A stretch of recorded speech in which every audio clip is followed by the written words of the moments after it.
One of the aspects that's often shortchanged in retirement planning is the internal work necessary to adjusting from being a saver to being a spender. Boy, ain't that the truth. It's all in our heads, baby. Welcome to the show dedicated to helping you not just survive retirement, but to have the confidence to lean in and rock retirement. Overcoming frugality and doing the mental work to give yourself permission to use resources to create a great life so you don't die with too much money is a major crisis for many people in retirement, especially those that by good fortune and hard work, etc., have the means to do so. And today we're going to revisit a conversation we had with Dr. Daniel Crosby on overcoming frugality.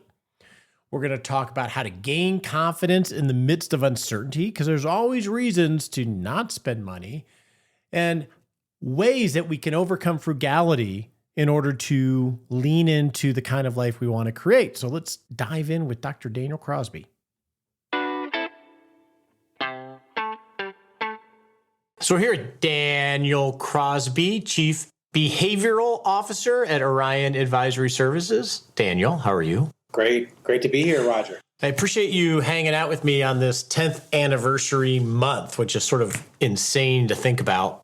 10 years thinking about one subject is been one of the best things I've ever done, not just professionally, but personally, of focus. Today, I wanted to explore with you one of the threads that I've found along the way that I've been pulling in trying to find frameworks to help people empower themselves. So we think of retirement crisis as people not having enough for retirement, which is a huge crisis. That is the main crisis. Yeah, it really is. But there's also another crisis, which is sort of feels uncomfortable to talk about, but it's a crisis of people that have been successful either through, a combination of effort and serendipity and luck and all of that, of accumulating enough wealth. And when you become a really good accumulator and you've done it for decades, it has, I would imagine, a self-fulfilling loop of affirmation and comfort, etc. And I've discovered a lot of these people have a hard time harvesting and using, in this case, their financial wealth for themselves, for their family, and for the world, and end up dying with too much money. So I wanted to, from a behavioral aspect, talk about how do we overcome frugality? Overcoming frugality, I love it. So I'll kick us off with a little research that I did with my colleagues at Orion. So we interviewed hundreds of people. It was just over 400 couples. And this was couples, right? But some interesting stuff came out of it. And the question was, what do you argue about most when you argue about money? So when you're with your significant other and you two are having a disagreement, what is it that you're fighting about? The number one answer was whether money is best used to enjoy today or to secure tomorrow.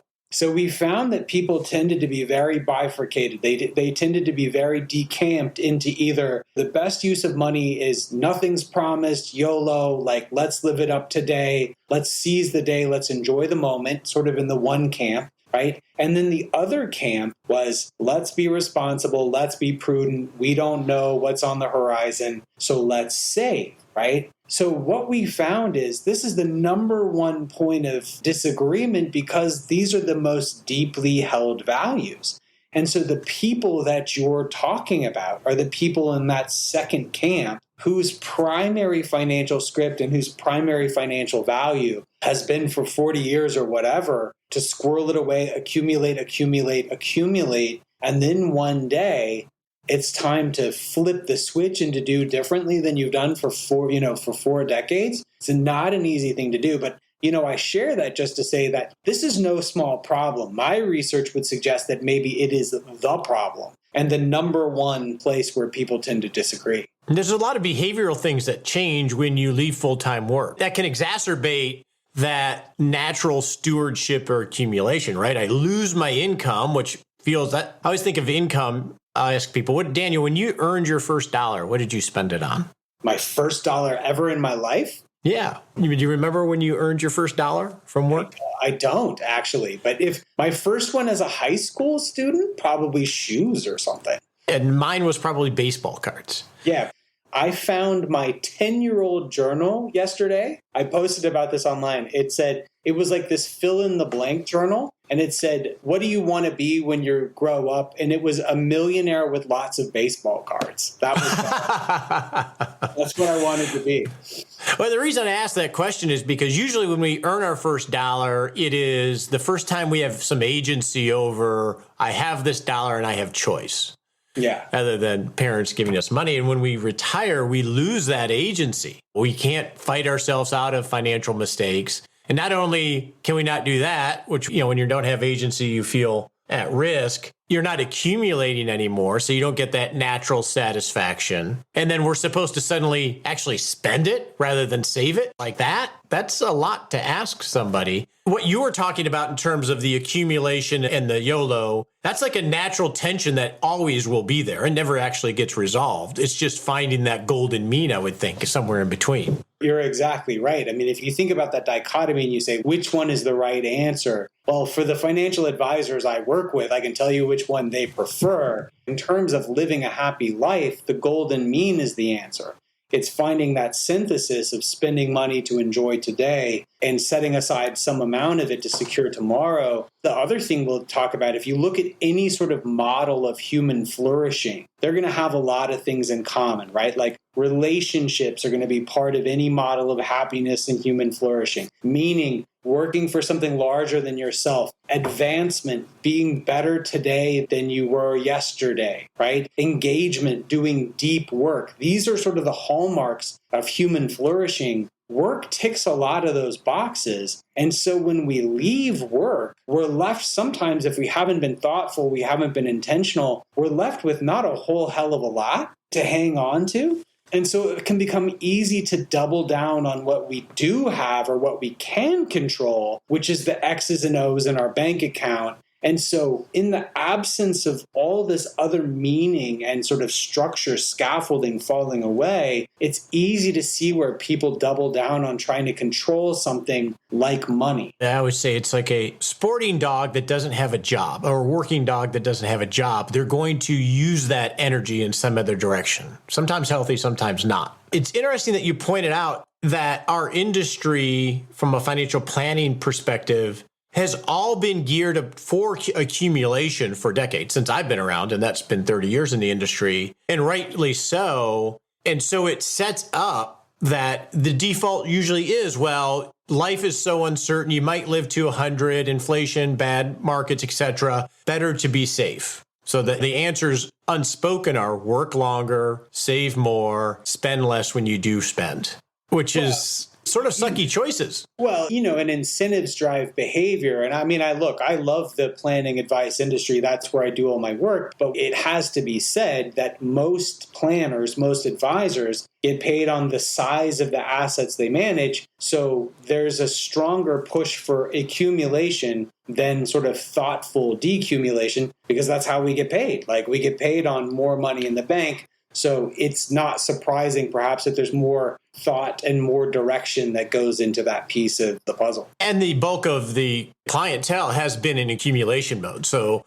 I would say most advisors, even with that conflict, manage it well. But everybody's been accumulating. What I have found, and I'm curious, have you read the book Die with Zero by Bill Perkins? No. So I talked to Tim Maurer about it at some length. He kind of broke it down for me, but I have not read it yet. It's on my nightstand. People had suggested that I read it. And I don't agree with everything he says, but a couple of the concepts I have seen in clients and in the podcast over the 10 years is when you're 60, let's use that as an example, you assume you live to 90. So you got a 30-year time period. I think people are very aware that the first 10 years or 5 years are when they're going to be healthiest and most active. At least that's how they feel. So there's this pressure to live. But there's also this worry of being destitute when you're 90, right? Or 85. And there's another tension that we're talking about. And absent having some confidence that you're going to be okay, the people with the most options generally are going to just defer. If they don't know it's okay to spend money this year, they're just naturally defer. So how does someone get confidence when there's so much uncertainty that you can never know the answer? Yes. So I think I'll draw on one of the models that I teach to our advisors, and I think it works for the listeners here as well. So it goes empathize, normalize, purpose-proof process. So we'll break all those down, right? So the empathize and the normalize, right? An advisor who's listening to his or her client break down this like, hey, I'm having a hard time flip this switch. We can empathize with how difficult that is because, like I'm asking to do something that's diametrically opposed to what I've spent the last 4 decades asking you to do. And we can normalize that for them. Like, you're not weird for having these feelings. Like, this is a very human, a very normal thing that many people go through, right? So those are sort of the first steps. Now, the purpose, this is one place I think we fall down. Like, you remember the old commercials about what's your number and like people dragging around their number, right? For so many people, there is this mountain to climb with respect to retirement. That's the purpose, to accumulate X, to cross whatever finish line, to work until whatever age, to secure whatever pension. And then we get there. And then in retirement, there can be an absence of milestones. There can be an absence of purpose, right? So we need a new mountain to climb. And maybe the mountain we're climbing is die with zero. Maybe it's have the most fun possible. Maybe it's bless the lives of the grandkids, whatever it is. But we need a new purpose. Stephen Covey talked about the only way to say yes in spite of, to say no to your fear was to have a bigger yes burning inside of you. And I don't know that we always have that in retirement. So, okay, the work mountain has been successfully summited. Now what? And I don't know that we always do a great job of that. So you need that purpose, right? Next, you need the proof, right? This is the dollars and cents. This is the financial planning. BlackRock found that among people who had been in retirement for 20 years, better than 80% of them were within striking distance of where they started. And many of them, a small 20-ish percent of them had more than they started with. So we know that great deal of people tend to do well in retirement. They tend to keep their spending in check, right? And they need those numbers. They need that assurance. And then finally, they need a process, right? They can't just be turned loose.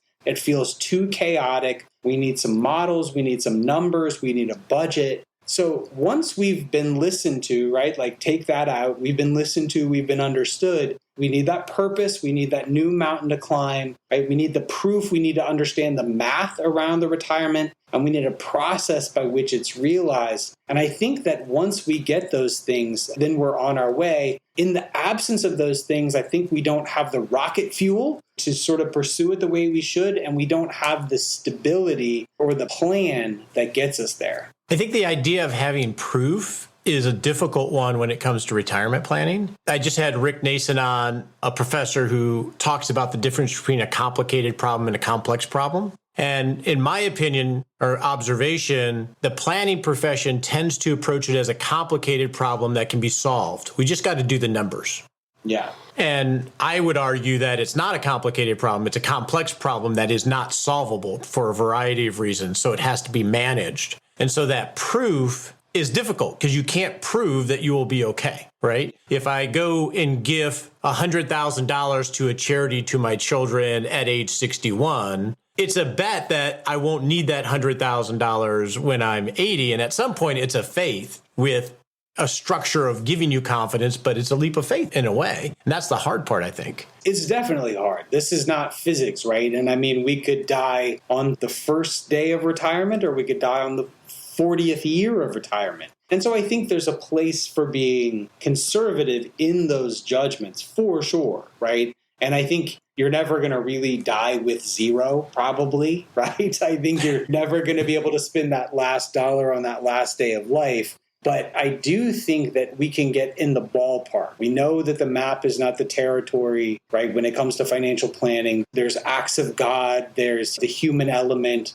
that makes it more indeterminate than we would like. But I do think you can get in the ballpark close enough that you can make meaningful life choices around it. The reason I had brought up that book, Daniel, is one of the exercises towards the end mirrored something I did with a client recently where we were having a discussion about they wanted to sell some rental properties and they wanted to take 4 years to do it because they're very methodical project managers. And I asked them, well, how long are you going to live?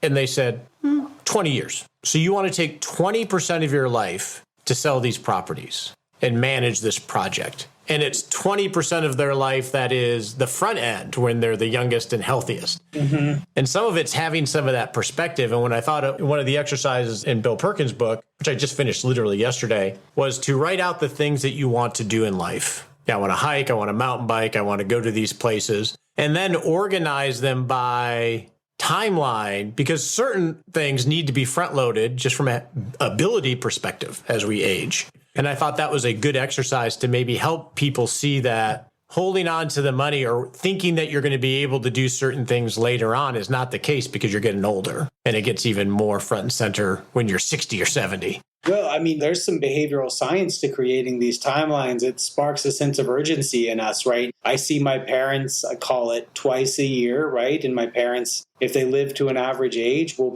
live another 15 years. I've got each visit with my parents is 3% of my total visits I'll ever have with my parents. Like, oh my gosh, right? Thinking about it in those terms gives us a renewed sense of urgency. You know, I have a daughter who's a freshman in high school. We think about our summers with her, and it's like every summer is 25% of our remaining summers with her. So how are we going to maximize those things? I think what you did with your client is really brilliant, to think about these things and to put them on a timeline, which again is not perfect, right? Like my parents could die tomorrow or they could die when they're 100, but still running the numbers and giving it some urgency and doing some tentative math around it, I think gives us a kick that we need sometimes. Yeah, that change of perspective really, with your children, I look back and I never had that perspective. I look back with my kids now in their 20s, like, wow, there was a last time that I read to my kids. There was a last time I had summer with them, which leads to regret. And that's part of the reason I think of doing this, because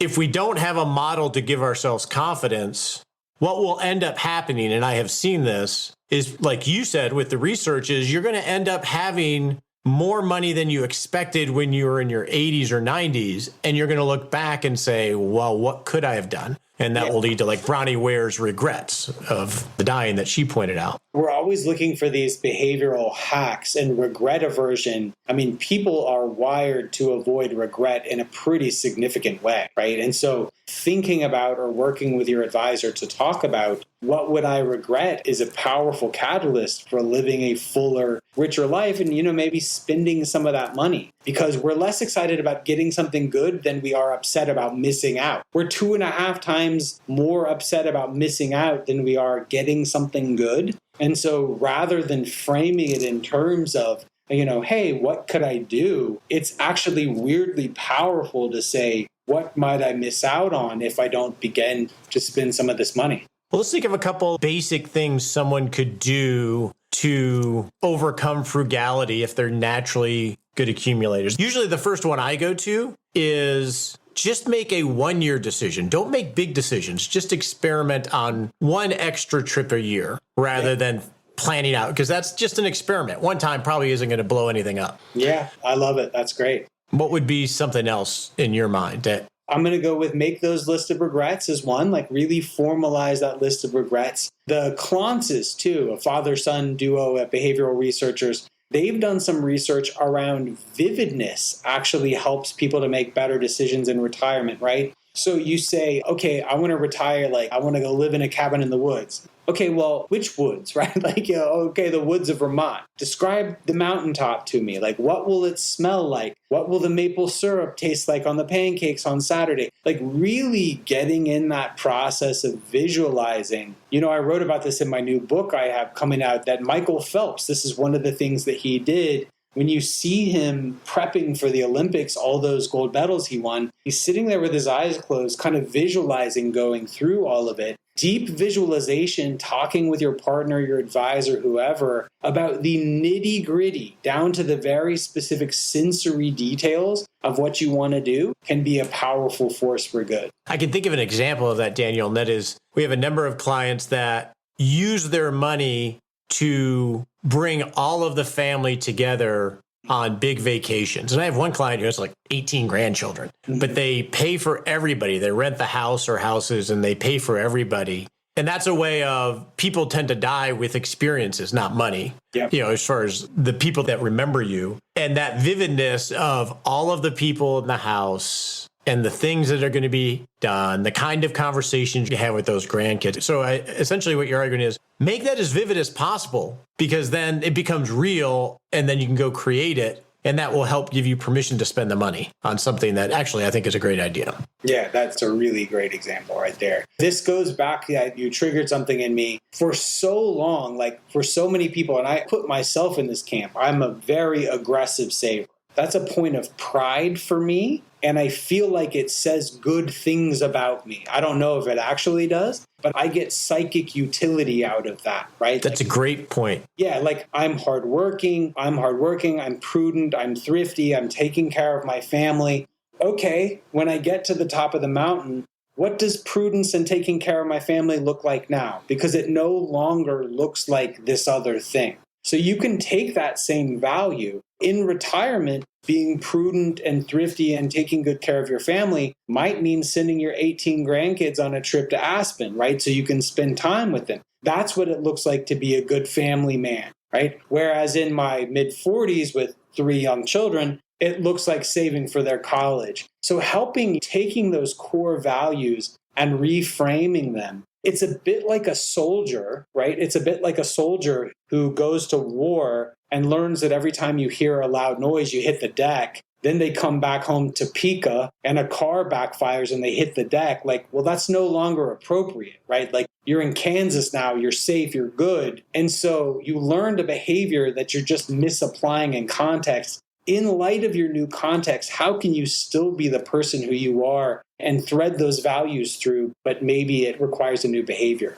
And this is something that is a journey, not a aha moment, I'm different. Yeah. It's a journey, right? Well, you're not going to undo 40 years of programming in 4 minutes. That's why I think your admonition to just experiment, right? Like small commitments. 1 year, take that extra vacation, do the family trip. How'd it go? What did you think? I think is a great one. We know that a behavior in motion tends to stay in motion, right? This is one of these, they call it foot in the door or commitment theory in psychology, is just experiment with a behavior, see how it goes. We think you're going to like it. Spending money is quite nice. We think you're going to like it. Then you'll be back for more. The other place I focus on is to decrease friction. I have had deep discussions with somebody about flying business class if they're going overseas. Mm-hmm. It seems like such an extravagant behavior, but it totally changes the experience arriving fresh when you get to wherever your destination is. But it feels so extravagant, or even mowing the yard, right?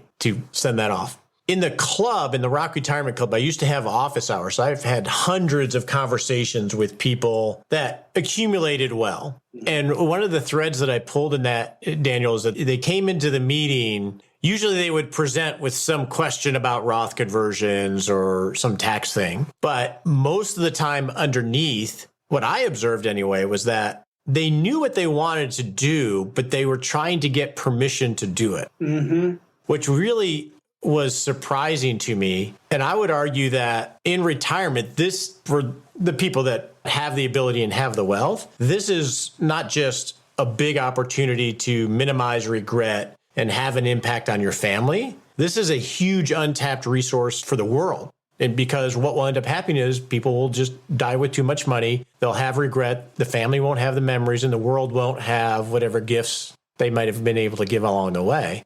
I think as an advisor, we're perfectly positioned to help facilitate that and help give themselves permission.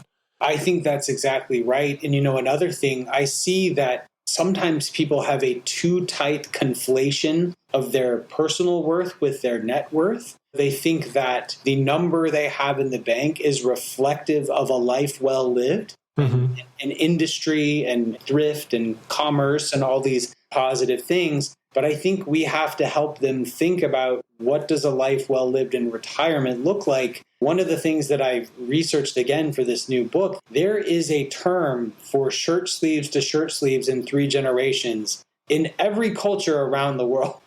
Right? This idea that one generation sort of gets it started, the second generation builds on it, and the third generation squanders it, tends to be sort of a common human truism. And so if we're not thoughtful about the way that we distribute our wealth, it's likely that someone else down the line will be thoughtless about it. And I think we're not always setting people up the way that we think we are. Now, remind me of the name of your book coming out this fall. So the book out this fall is called The Soul of Wealth. The Soul of Wealth. We'll have a link to it in Six Shot Saturday.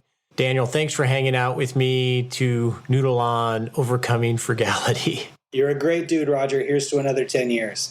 On your marks, get set.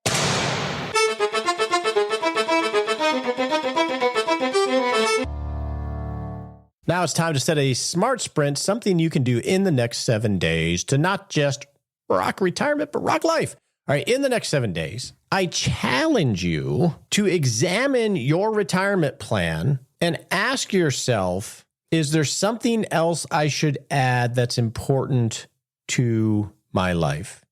If you're like the listener who had a 94% feasibility rating, is there something else you could add in that maybe you self-edited when you were setting your goals, or perhaps your spouse self-edited? Is there something else you can do to overcome some frugality and bring more joy to your life or to your retirement? This doesn't have to be money related. It can be adding an expense for someone mowing the yard or for that trip that someone talked about that you never did. It can be that, but you could also do this in a non-financial way. But I want to have you examine some of your assumptions to see if you're being overly frugal just because that's how you were made.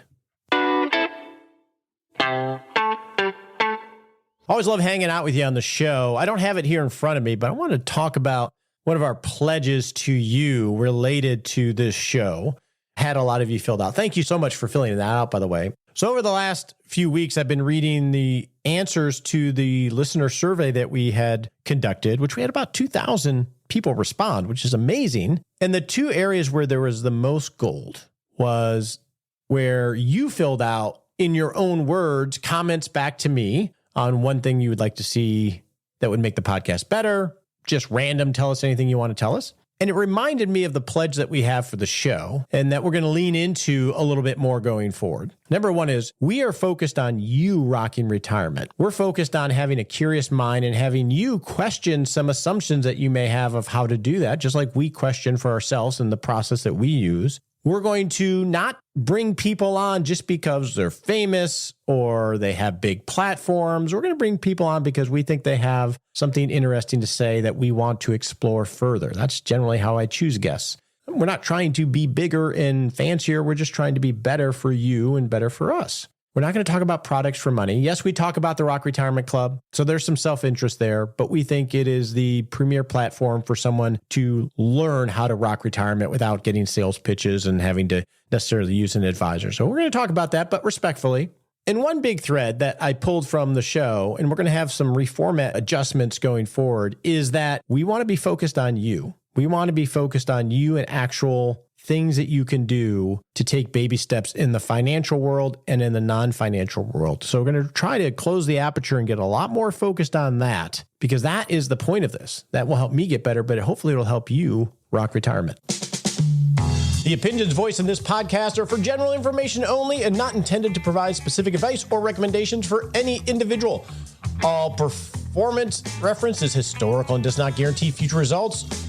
All indices are unmanaged and cannot be invested in directly. Make sure you consult your legal, tax, or financial advisor before making any decisions.